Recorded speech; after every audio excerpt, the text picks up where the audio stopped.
Hi, I'm Zha Jingyi. The topic I've chosen for my reflective video is digital independency and self-awareness, how technology shaped my emotional well-being. I chose this topic because I often find myself spending too much time on my phone, checking messages, scrolling through social media, even when I don't need to do. What started as a small habit has slowly become part of my daily life. Sometimes it makes me feel connected, but other times it leaves me tired or distracted. So in this reflection, I will talk about how technology affects our emotions and focus, using two cyberpsychology theory, cognitive overload and flow theory, and I disorder with digital well-being. I hope to understand how being more aware of my own habits can help me to use the technology in a healthier and more balanced way. So now comes to our literature review. Recent studies show that digital technology can affect our emotions, focus, and mental health in many ways.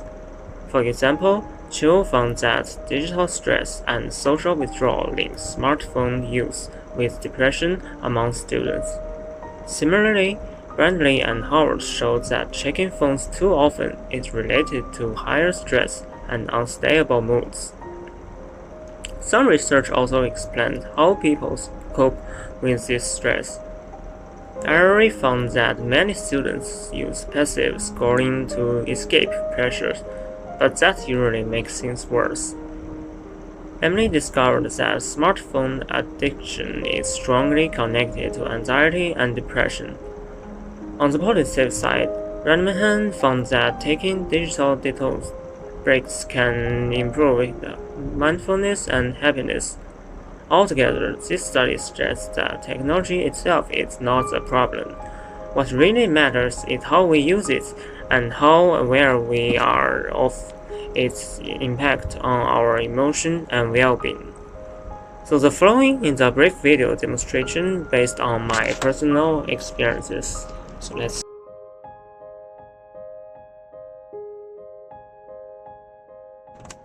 It was Monday morning, and I had an important class to attend. I stayed up late last night to watch a football match. So when the alarm rang, I was already behind the schedule. I rushed out, half awake, still thinking about the score I didn't check. In class, I tried to listen, but my hand reached for the phone almost automatically. Just a quick peek at the result, I told myself. But one notification led to another, and before I knew it, I had missed what the lecturer was saying. During the break, everyone was chatting, laughing, sharing notes. I was there too, but not really present. I kept scrolling, feeling connected yet strangely empty. Looking back, I realized it wasn't just distraction, it was cognitive overload. My mind was constantly switching between digital and real worlds, trying to handle too much at once. Psychologists call this illusion of flow, when our brain mistakes constant digital engagement for focus, even though it drains our attention and energy.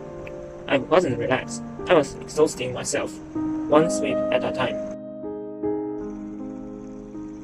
At that moment, I didn't realize what was happening. I just feel tired and uncomfortable.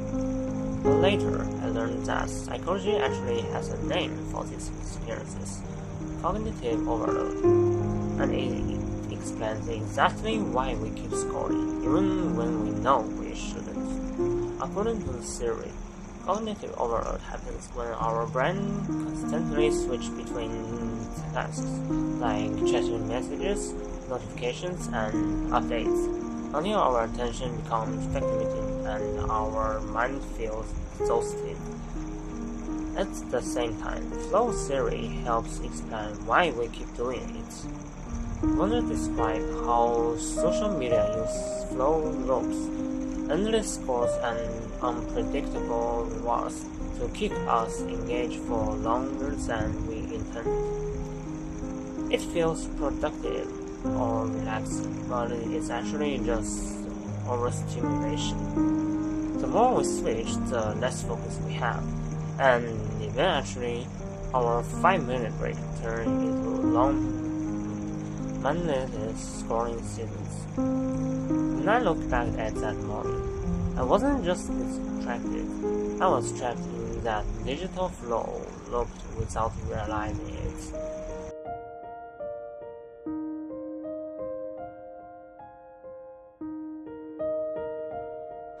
One night last weekend, I felt light. We had just won a game, and everything seemed fine. But just then, almost out of habit, I opened TikTok before bed. Within minutes, my mood shifted. I saw friends posting about vacations, new mobile, even their relationships. All those little things that suddenly made my own life feel small. I kept scrolling, looking for something that would make me feel better, but it only got worse. Everyone else seemed to be doing better, living more, sharing more.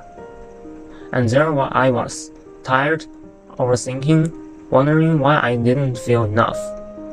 Later I realized this wasn't just comparison. It was dependence. My emotions were tied to those teeny screens, those invisible numbers of likes. This is what psychologists call I disorder, when our sense of self becomes shaped by online validation. That's where my next reflection begins. So after that night, I started to realize this pattern wasn't random.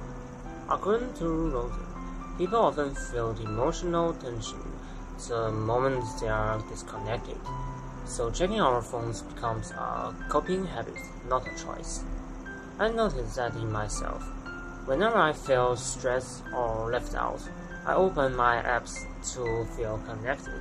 But in reality, I was chasing validation, likes, messages. It helped for a few minutes, but the anxiety always comes back.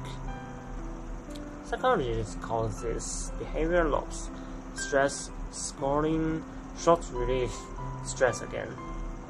Over time, it builds dependence, and that's what I disorder really means. Still, there's hope. Research suggests that mindful, intentional use, pausing before we scroll, setting time limits, can help restore self-control and digital well-being. I'm learning to scroll consequently now, to connect, not to escape.